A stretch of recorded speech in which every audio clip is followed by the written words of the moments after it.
The 21st Century Arts Teaching and Assessment Project is a partnership between Seattle Public Schools and Arts Corps. And in the spring, together, we are finding ways in which to build creative habits into our arts instructions. Like upwards of 50 Seattle Public Schools arts teachers in dance, music, theater, visual art. We are all coming together in order to create rich and meaningful, authentic learning opportunities for our students. Teachers should be making these things up. And not just any teachers, but like all teachers should have some hand in it. And it's supposed to kind of align our practice and our teaching across the district. Make the tools, make the rubrics, share them. Right now we're working on the baseline assessment for that, and that's supposed to give us the preliminary data at the beginning of the year, and then at the end of the year we do the cornerstone assessment, which is more the final assessment for the year. All the arts teachers will be using it in the same assessment so that we can make sure that our teaching's aligned and our students are getting the same information. Have a consensus of teachers say this is the stuff we should be teaching. Yeah, oh yeah, that's what I teach.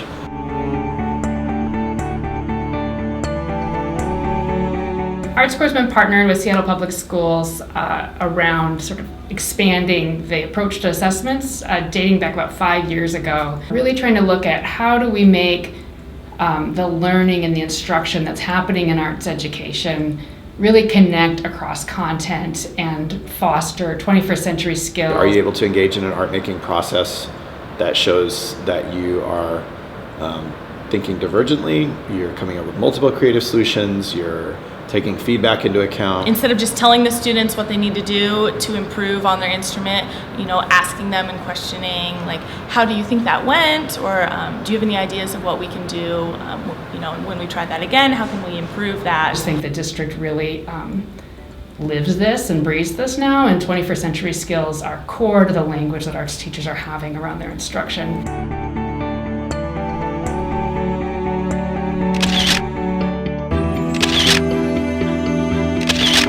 We are assessing for growth, not proficiency. The score itself isn't important. What's important is the growth, both for the students and also for ourselves as assessors. Because there's so much variability in an urban school district like Seattle Public Schools, we wanted to create some assessments that were authentic, student-centered, engaging, where a student could enter into the art-making process at any stage and grow. And no matter where the student comes from or how much arts education they've had, they have their own point of view.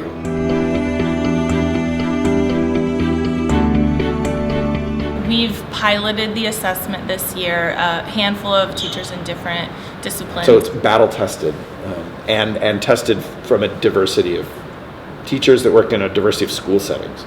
So now we're working on collaborating our scoring, and then we're trying to find examples of students who got the various scores so we can use them to show other teachers, and that'll be kind of a learning tool or a training tool maybe for teachers next year when we implement the assessment.